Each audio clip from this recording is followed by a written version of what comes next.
कि तंबाकू का प्रचलन मुगल काल में भारतवर्ष में हुआ। माता जी, उसके पहले इस देश में तंबाकू नहीं थी। हमारे हिंदू धर्मशास्त्र के अनुसार सुरभि गाय का रक्त गिरा और सुरभि गाय के रक्त के गिरने से तंबाकू उत्पन्न हुई। इसलिए तंबाकू खाना गोमांस भक्षण के समान पाप है। तंबाकू खाने वाले की कभी सदगति नहीं होती।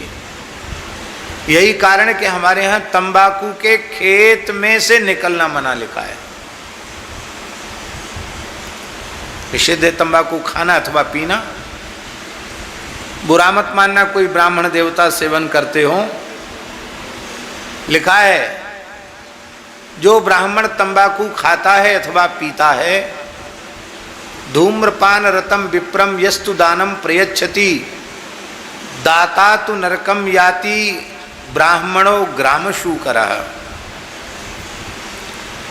जो ब्राह्मण तंबाकू खाता अथवा पीता है उसको दान देने वाला नरक में जाता है। ब्राह्मण को क्या मिलेगा? बोले ब्राह्मण ग्राम का सूअर बनता है मरने के बाद। विष्टा भोजी गाम का सूकर उसको बनना पड़ता है। इसलिए महाराज जी, सिख परंपरा जो मूल सिख परंपरा है उसमें व्यसन को कहीं कोई स्थान नहीं। गुरुमत को सच्चे अर्थों में मानने वाला किसी स्थिति में तंबाकू का सेवन नहीं करेगा। और मुसलमानों के समय में ये चीज आ गई।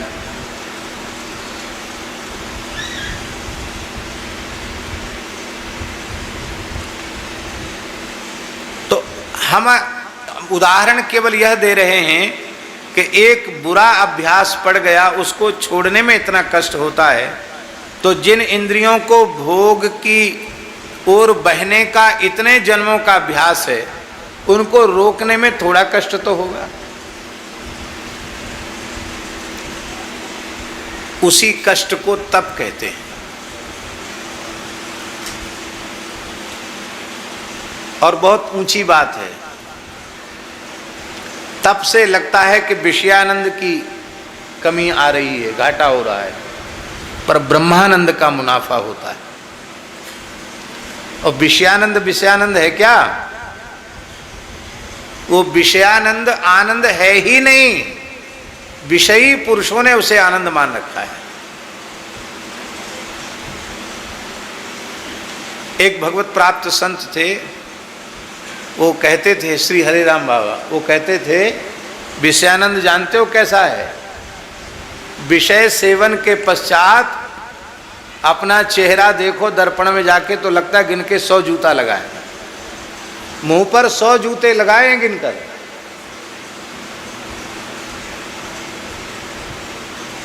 ऐसी वस्तु अकारथ खोवे अपनों करे अकाजा।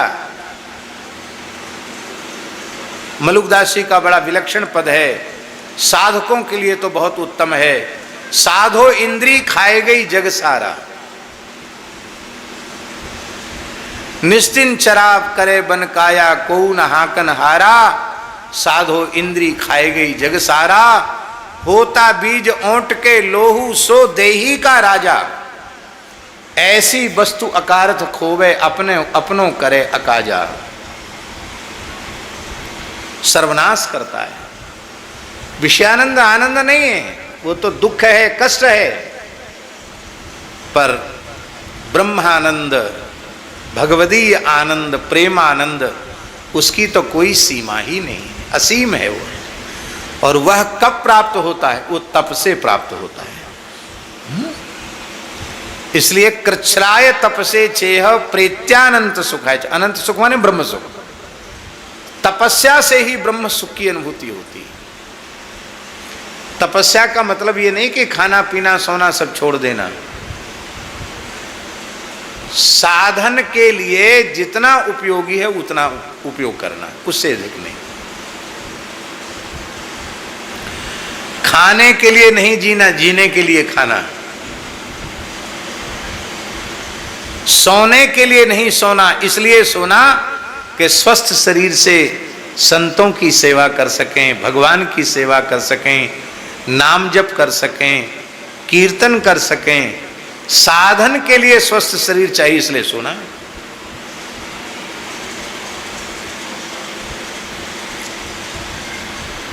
इसलिए तप का बहुत परिष्कृत अर्थ है,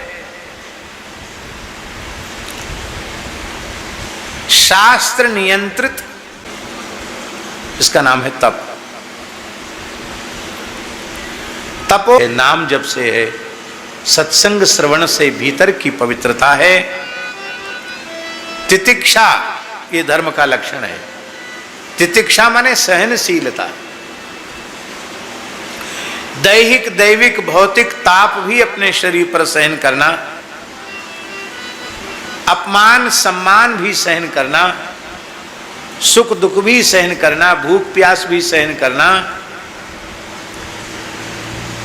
जैसे धरती माता सब कुछ सहन करती हैं, ऐसे साधक को सहन करना है। पर तितिक्षा में एक बात बहुत ध्यान दे करके समझने की है।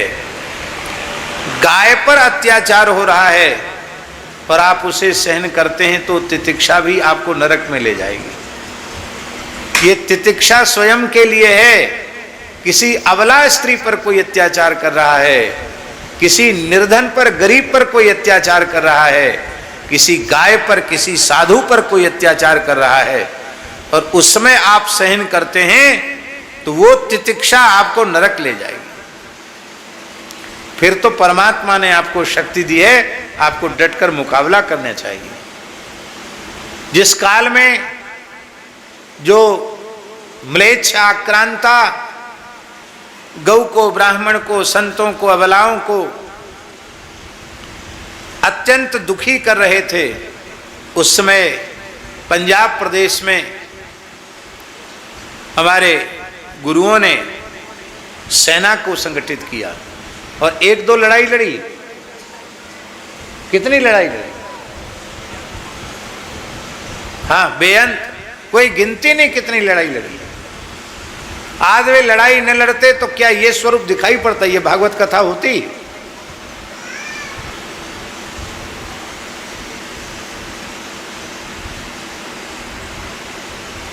ये जो कुछ गौओं का दर्शन हो रहा है ये होता?